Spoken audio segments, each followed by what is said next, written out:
नमस्कार. आपल्या नमस्कार. सगळ्यांचं स्वागत आहे. आयकॉन स्टील प्रस्तुत बिल्ड आयकॉन या उपक्रमामध्ये. आज आम्ही आलोत नाशिकमध्ये आणि माझ्यासोबत आहेत इंजिनिअर आणि बिल्डर डेव्हलपर हर्षल धंडे सर.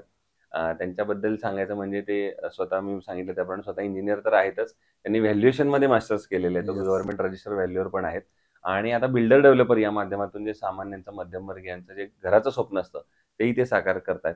त्यामुळे त्यांचा आतापर्यंतचा प्रवास कसा होता, त्यांना या क्षेत्रात आलेले अनुभव कसे होते आणि भविष्यातली वाटचाल कशी असणार आहे, या सगळ्या संदर्भात आपण त्यांच्याशी गप्पा मारूया बिल्ड आयकॉन या प्लॅटफॉर्मवर. नमस्कार. नमस्कार सर. तर आपण गप्पांना अशी सुरुवात करूया. ते म्हणजे थोडीशी तुमची एज्युकेशनल काय म्हणतो बॅकग्राऊंड आधी मला विचारायचं. ते म्हणजे तुमची शाळा कुठली होती? मग कॉलेज कुठलं होतं? आणि सगळ्यात महत्त्वाचं म्हणजे या क्षेत्रात वळण्यामागची प्रेरणा कोणाची होती? इन्स्पिरेशन कोण होतं ज्यांच्यामुळे तुम्ही या क्षेत्रात आलात? आणि जो मास्टर्स तुम्ही वेगळं केले व्हॅल्युएशनमधलं, तर त्याच्या मागची भावना पण काय होती? आणि त्या क्षेत्राचा आताचा उपयोग काय आहे? हे सगळंच आम्हाला ऐकायचं आहे तुमच्याकडून. मी जन्मापासून नाशिकलाच होतो. हो. त्याच्यामुळे माझी स्कूल पेठे हायस्कूल होती. 10th पर्यंत मी पेठे हायस्कूलला होतो. हं, 11th-12th मी भोसलामध्ये केलं हं, आणि त्याच्यानंतर इंजिनिअरिंगसाठी मी लोणीला होतो. हं. आणि जे आता मास्टर्स केलं, तर मी मास्टर्स व्हॅल्युएशन फील्डमध्ये केलं.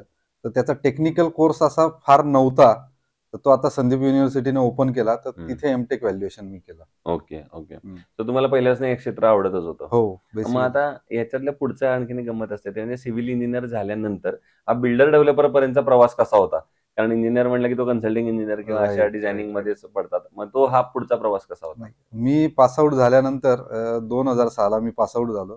त्याच्यानंतर नाशिकला त्र्यंबक नाक्याला जो पिनॅकल मॉल आहे, हं, त्या मॉलला मी साइट इंजिनियर म्हणून जॉबला होतो. बरं त्या मॉलचं काम करता त्याच्यानंतर अॅक्रोपोलिस म्हणून एक रेसिडेन्शियल बिल्डिंगचा प्रोजेक्ट होता त्याच फर्मचा. तो पण मी पूर्ण केला आणि पार्क साइड रेसिडेन्सेस म्हणून पाथर्डी फाट्याला जो एक प्रोजेक्ट आहे, त्याच्यासाठी मी बरंच वर्किंग केलं होतं. हं, हं. तर तिथे माझे बिल्डरशिपचे सुप्तगुण हे आले. कारण अच्छा. त्या प्रोजेक्टसाठी मी बऱ्याच प्रोजेक्टचा सर्व्हे केला.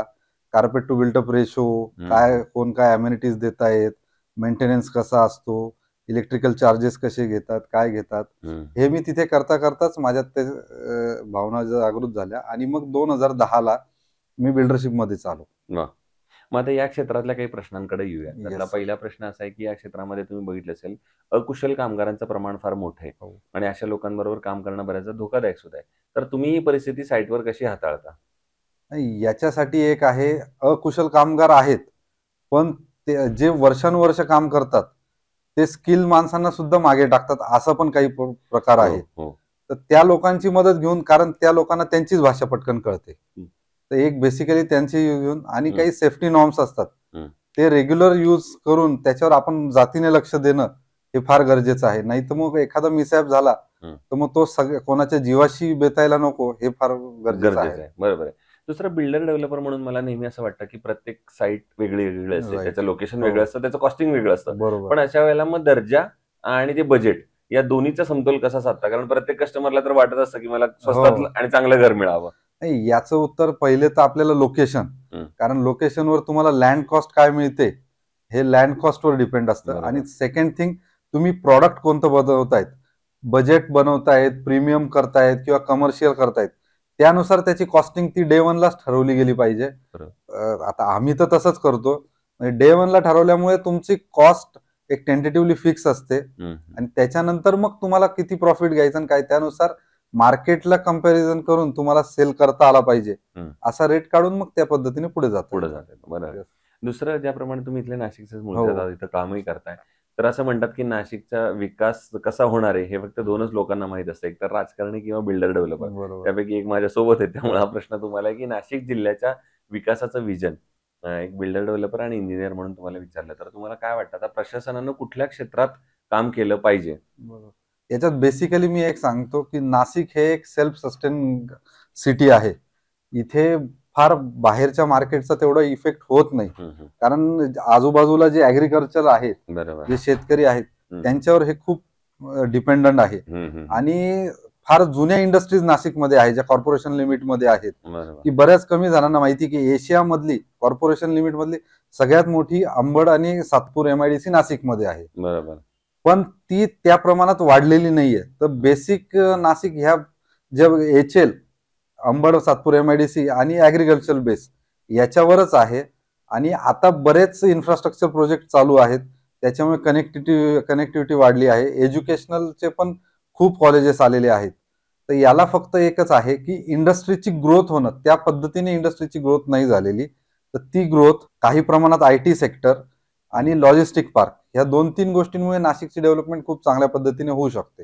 बरोबर आहे. हे फार महत्त्वाचे मुद्दे आहेत तुम्ही आता जे सांगितले ते. पण मग आता प्रशासनानं काय पावलं उचलली पाहिजेत असं तुम्हाला वाटतं? नाही, प्रशासनाने कसं आहे, प्रशासन कागदावर भरपूर करतंय, ऍट ऍक्च्युअल अस्तित्वात येणं फार गरजेचं आहे. तर त्या गोष्टी थोड्याशा सिरियसली घेऊन आणि त्याला थोडंसं पॉलिटिकल विल पण सपोर्ट आला पाहिजे.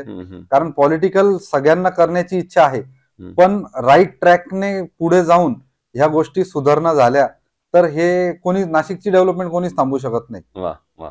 दुसरं कन्स्ट्रक्शन मध्ये आता तुम्ही एवढे वर्ष काम करताय, तर मग त्यातला एखादा असा प्रोजेक्ट सांगता येईल का की जो तुमचा आयकॉनिक प्रोजेक्ट आहे, की म्हणजे तो करताना आनंद समाधान जास्त मिळालं आणि कायम आठवणीत राहील? असे 2 प्रोजेक्ट होते माझे. जो पहिलाच एक प्रोजेक्ट होता, तर नाशिकला तेव्हा G+7 ची परमिशन होती, 12 स्टोरेजची परमिशन येण्यात होती. अच्छा.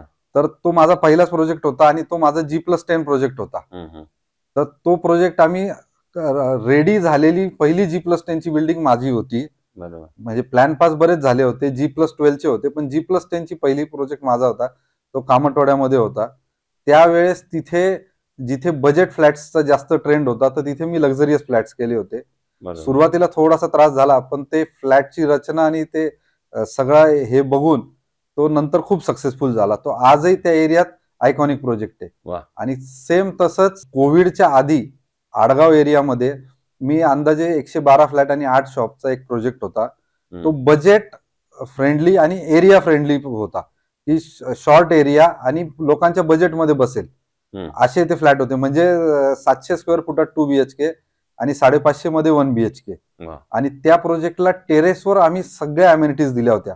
म्हणजे ग्रीन जिम असो, जॉगिंग ट्रॅक आहे, yoga room, meditation room, sitting area, परत सोलर पॅनलचं सगळं सपोर्ट होतं बिल्डिंगसाठी. तर हे असे सगळे. बरं, कोविडमध्ये करताना इन बिटवीन कोविड हा प्रोजेक्ट होता, तरी सुद्धा सक्सेसफुली आम्ही कोविड नंतर कम्प्लीट करून पोझिशन दिले होते लोकांना. आणि असा एखादा प्रोजेक्ट की जो करताना काहीतरी अडचणी आल्या आणि त्या अडचणीवर तुम्ही कशी मात केली, त्या आव्हानावर कशी मात केली, असा एखादा प्रसंग? अडचणी तशा फार नाही आल्या, मी त्या बाबतीत लकी होतो. पण अशा बाकी काही रो हाऊसचे प्रोजेक्ट होते, तर तिथे टेक्निकल काही जुन्या ओनरने लेआउटमध्ये चेंजेस केले होते. तर त्याच्यामुळे मला कॉर्पोरेशन कडून आणि आजूबाजूच्या ओनर कडून थोडासा त्रास होत होता. पण प्रामाणिकपणे मी कॉर्पोरेशनचा सपोर्ट घेऊन त्यांच्या अधिकाऱ्यांशी बोलून तो प्रॉब्लेम सॉल्व्ह केला. दुसरं, कन्स्ट्रक्शन मध्ये जेव्हा स्टील निवडण्याची वेळ येते, तेव्हा तुम्ही काय पॅरामीटर्स बघता आणि मग ठरवता की हे स्टील चांगलं आहे? स्टील बेसिक तर क्वालिटी, त्याशिवाय तर आम्ही हे करतच नाही. लोकल ब्रँडचं आम्ही वापरत नाही. आणि ज्यांचा अवेअरनेस आहे आणि टेक्निकल पर्सन असल्यामुळे आम्ही जे बेसिक पॅरामीटर्स आहेत ते क्लिअर करूनच मग स्टील निवड करतो. म्हणजे तिथे रेट हा मुद्दा नसतो. बरोबर. दुसरं, आयकॉन स्टील तुम्ही यापूर्वी कधी वापरले का कुठल्या प्रोजेक्ट? मॅक्झिमम प्रोजेक्टला आम्ही आयकॉन स्टील वापरलेला आहे. मग तुमचा अनुभव कसा होता in terms of cost, quality? खूप चांगला आहे. कॉस्ट इफेक्टिव्ह रेट मध्ये अगदी टाटाशी कम्पेअर करेल असं स्टील आहे. अच्छा. आणि आता अगदी शेवटचा प्रश्न ते म्हणजे या क्षेत्रामध्ये जे नवीन तरुण इंजिनियर्स आहेत, ज्यांना इंजिनियर म्हणून पण करिअर करायचे आणि तुमच्यासारखं बिल्डर डेव्हलपर म्हणून पण करिअर करायचे, तर त्यांना तुम्ही काय सल्ला द्याल या क्षेत्रात येण्यापूर्वी? त्यांना सल्ला एकच आहे की थोडंसं पेशन्सने काम केलं पाहिजे. कारण आम्ही आज जे बघतोय, तर यंग मुलांमध्ये पेशन्स कमी आहेत.